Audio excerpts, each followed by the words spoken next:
हर व्यक्ति ऊपर वाले से यही पूछता है, आखिर मेरे साथ ही हर बार ऐसा क्यों होता है। आइए सुलझाते हैं इस अनसुलझे प्रश्न को। नमस्कार दोस्तों, स्वागत है आपका अपने हमर बोल चैनल में। यह सवाल हर दूसरा व्यक्ति जरूर अपने लिए सोचता होगा या महसूस करता होगा कि उसी के साथ हर बार ऐसा क्यों होता है।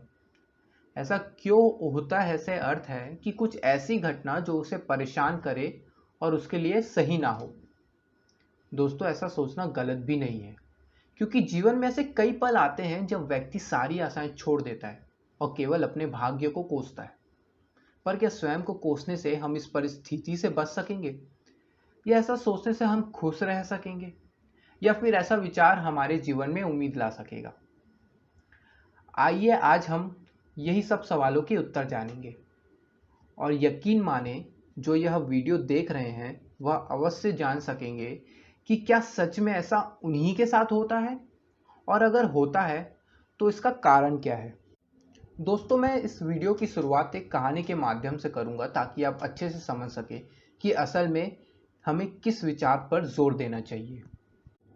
एक समय की बात है, एक जंगल में बहुत सुंदर हिरण हुआ करती थी। उस हिरण का नाम सोनपरी था। उसकी खूबसूरती के चर्चे पूरे हिरण प्रजाति में थे। चमकता हुआ सोने जैसा रंग, उसकी चमक इतनी थी कि दूर से ही पहचाना जा सकता था।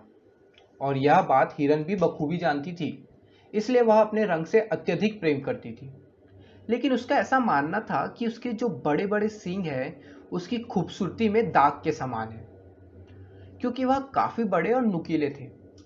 वह हमेशा दूसरे हिरणों से तुलना करती थी कि उनके इतने छोटे सींग और मेरे इतने बड़े और नुकीले सींग क्यों। वह ऊपर वाले से हमेशा यह प्रश्न मन ही मन करती थी कि उसे ही इतने बड़े सींग क्यों दिए। एक बार जंगल में काफी भीषण गर्मी पड़ी, जिस कारण पानी की किल्लत होने लगी। सारे पशु पक्षी बचे हुए तालाबों की ओर अपनी प्यास बुझाने गए। हिरणों का समूह भी तालाब की ओर बढ़ चला। यह समय शेरों के लिए दावत का समय था, क्योंकि जैसे ही कोई जानवर तालाब की तरफ आता, शेरों का झुंड उस पर हमला कर देता और बचकर निकलने का तो कोई सवाल ही नहीं था। जब हिरणों का झुंड तालाब की तरफ गया तो शेरों ने हिरणों के झुंड पर भी हमला कर दिया। सारे हिरण भागने लगे। सोनपरी भी भागने लगी, लेकिन शेरों ने उसको चारों तरफ से घेर लिया। सोनपरी के पास बचने के लिए कोई रास्ता नहीं था। और जब शेरों ने सोनपरी पर हमला किया तो अपने बचाव के लिए सोनपरी ने भी उन पर हमला कर दिया। सोनपरी के बड़े बड़े नुकीले सींग शेरों को जा लगे और शेर घायल हो गए। मौके का फायदा उठाते हुए देख सोनपरी वहां से भाग निकली और आखिर में उसने भगवान को धन्यवाद किया कि उन्होंने उसे इतने दमदार सींग दिए जिस कारण उसकी जान बच सकी। तो इस कहानी से हमें यह सीख मिलती है कि हम केवल उन्हीं चीज पर ध्यान देते हैं जो कि हमारे लिए सही नहीं, और अपने भाग्य को इसका जिम्मेदार ठहराते हैं। पर यह भूल जाते हैं कि जीवन की हर एक घटना कुछ सीख देने के लिए बनी होती है। अगर हम ध्यान से उन चीज़ों पर गौर करें और अच्छे और बुरे का भेद हटाकर केवल उस घटना या चीज का भाव पता करें कि वह हमारे जीवन में किस उद्देश्य से है, तो यह वाक्य कि ऐसा मेरे साथ ही क्यों होता है शायद ना बोलना पड़े। इस विषय को दूसरे पक्ष में समझते हैं। यह वाक्य है कि ऐसा ही मेरे साथ क्यों होता है, यह काफी दबे हुए विचारों को बतलाता है, जैसे कि जिम्मेदारी और असफलता। अब चाहे वह आजीविका के लिए हो या प्रेम संबंध के लिए। असफलता और जिम्मेदारी से इसका मतलब समझते हैं।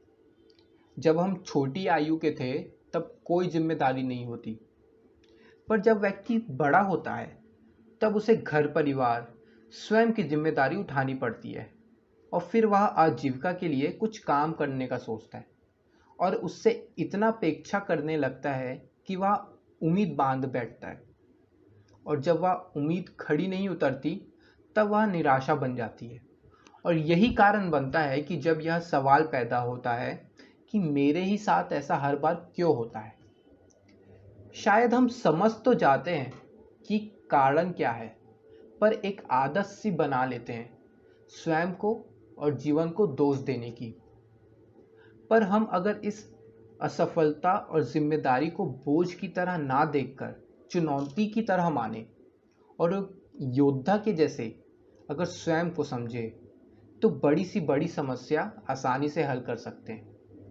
क्योंकि एक योद्धा या तो जीतता है या सीखता है। कुछ पंक्ति इस बात पे मुझे याद आती है कि जिंदगी कांटों का सफर है, हौसला इसकी पहचान। कि जिंदगी कांटों का सफर है, हौसला इसकी पहचान। रास्ते पर तो सभी चलते हैं, रास्ते पर तो सभी चलते हैं, जो रास्ते बनाए वही इंसान। इस पंक्ति के साथ मैं आपसे आज्ञा चाहता हूँ। धन्यवाद।